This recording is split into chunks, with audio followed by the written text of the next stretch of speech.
Right, hey, what's up, everyone? Here we are, hole number 6. Going to take a look at this one now. This is kind of an interesting hole. With the wind that they give you, going over and getting this up here essentially leaves you a straight tailwind. So this can actually be a reasonably good way to play this hole. Biggest reason being is you'll essentially give yourself a straight pass to the hole. Now, anytime they give you the tailwind situation, you can, all you have to really do is get this over in the fairway foremost.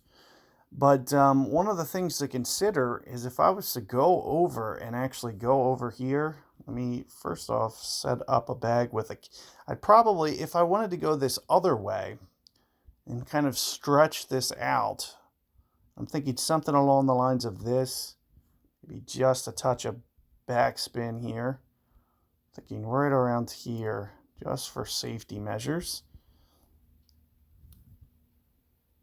Just kind of keep that needle pretty straight. That's what, 10 rings? There's 12 rings. Plus I'm going to pull up just a touch because I just moved down to lower ground.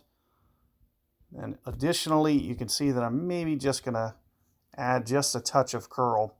This is just kind of an alternative way to play this. And you'll want to get up towards the edge of the fairway here. And we'll also very easily get home, especially with a power 5 with the wind behind us. The only reason that we would even try this is because we know the wind ahead of time. So we don't have to worry about, getting straight into the face or anything. However, you'll see, opponent here can essentially go no power and just kind of size it up. This should land somewhere up in here. I would say that looks pretty good. I would maybe even just go straight side spin here and just no power and just add some curl.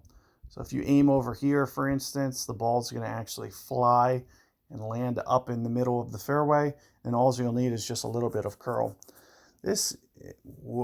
With full power, I'm worried about this definitely coming in well too hot.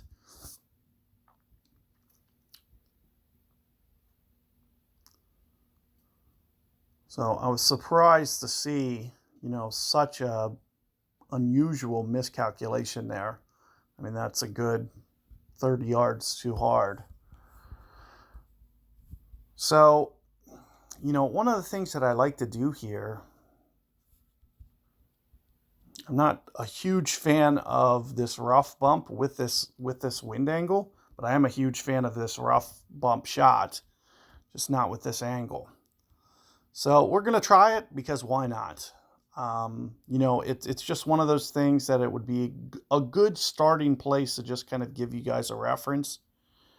First off, you'll see there's my max adjustment, basically 10-ish rings. I'm going to go beyond that, go a little bit closer to 11.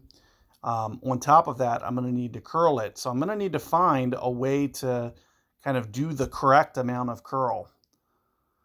But this is going to be also a tough landing zone. You can see it actually ends up clipping the fairway. It's just a starting point for you guys. I think that's going to give you the most holeable chance. Now, if you just want to go backspin there, you could even bring Guardian. You're going to have enough tailwind that, if you just want to go backspin off the fairway, it's going to be very easy to do. But I just want to kind of lean you in towards that shot and just kind of give you a starting point there. Had I not great balled that, maybe there's a chance that, probably still clips the rough. But the great ball ended up pushing my ball out to the left. I ended up hitting the fairway as a result. So if you can, get that adjustment down and, be very precise with the way that the angle that you're pulling the rings, and then very precisely curl each and every time, you should be able to hopefully get that distance control down to where you don't have to worry about hitting that into the, the sand or the green.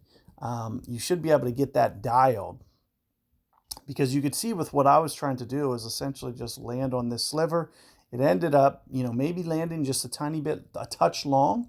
So it was, that pull angle I did, maybe I should have just rotated just a touch more this way for that exact same shot. So you can see that I'm kind of exaggerating the wind.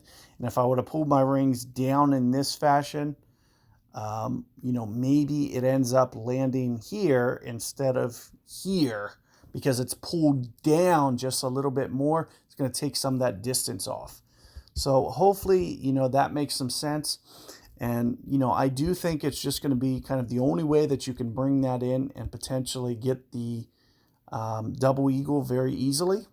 So something to consider. If you don't want to do that, you know, what I would recommend is just bringing your Guardian, because you're going to be able to crank that backspin up and really just, you know, make sure that, you know, you wind up into the green by just kind of safely bouncing off the fairway and then just backspinning it basically up close to the hole. So, you know, whatever you decide, good luck with that one, and I'll see you on the next one.